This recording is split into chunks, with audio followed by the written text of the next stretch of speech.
Hey everyone! If you want to create videos with the help of artificial intelligence instead of editing everything manually, Kapwing AI Video Generator can save you a lot of time.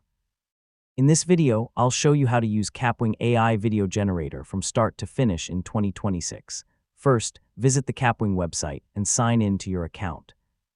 If you don't already have one, create a free account using your email address or Google account.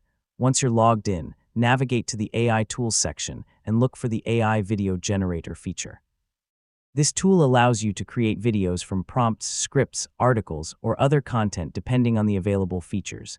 Next, enter your prompt or content. For example, you can describe the type of video you want, provide a script, or paste text that you want the AI to turn into a video.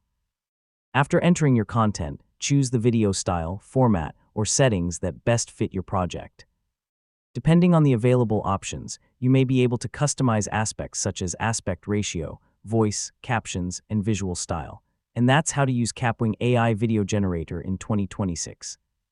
It's a fast and convenient way to create videos with the help of AI while still giving you full control over the final result. Thanks for watching, and I'll see you in the next tutorial.